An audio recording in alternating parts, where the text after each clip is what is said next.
Assalamualaikum warahmatullahi wabarakatuh. Perkenalkan nama saya Enira Rosalia dengan NIM 106210053. Saya dari Fakultas Syariah Program Studi Hukum Tata Negara Universitas Islam Negeri Sultan Taha Saifuddin Jambi. Di sini saya akan menjelaskan materi pada kelompok 5 yang berjudul tentang tahap-tahapan persidangan dalam hukum acara pidana dengan dosen pengampu Bapak Muhammad Aiman SHMH. Tahapan-tahapan persidangan. Yang pertama, proses pemilihan hakim di perkara pidana.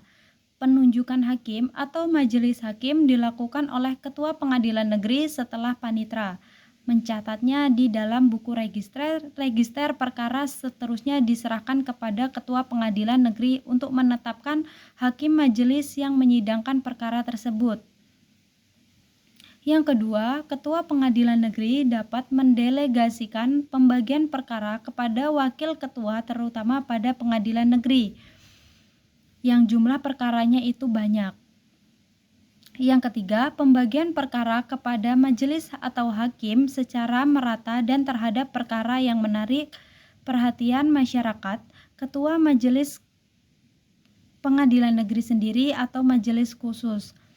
Yang keempat, sebelum berkas diajukan ke muka persidangan, ketua majelis dan anggotanya mempelajari terlebih dahulu berkas perkara tersebut.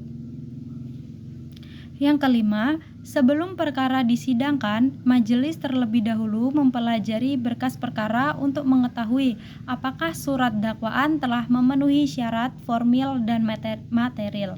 Tahapan-tahapan persidangan perkara pidana. Yang pertama, surat dakwaan. Aturan surat terdakwa diatur dalam Kitab Hukum Acara Pidana atau yang disebut dengan KUHAP.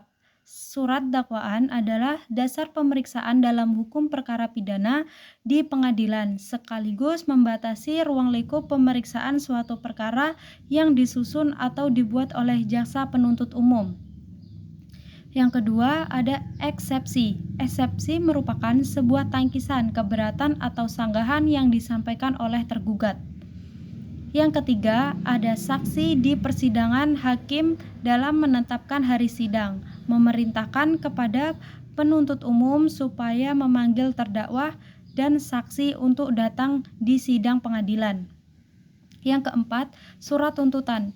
Surat tuntutan atau requisitoir adalah surat pembuktian dakwaan berdasarkan alat-alat bukti yang terungkap di persidangan di kesimpulan jasa penuntut umum tentang kesalahan terdakwa disertai dengan tuntutan pidananya.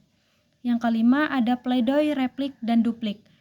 Pledoi, setelah jaksa penuntut umum selesai membacakan surat tuntutannya, maka giliran diberikan hak kepada terdakwa dan penasihat hukumnya untuk mengajukan pembelaan atau yang disebut dengan pledoi pada pasal 182 KUHAP.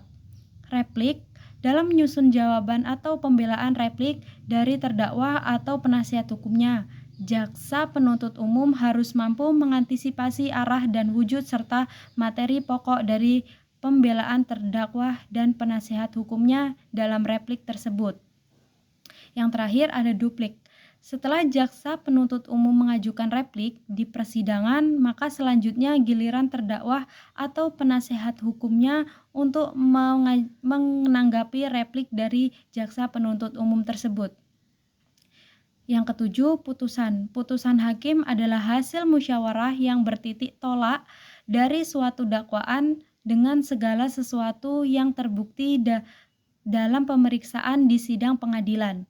Putusan ini dibagi menjadi 3 macam, yaitu pertama, putusan bebas. Itu diatur dalam pasal 191 ayat 1 KUHAP.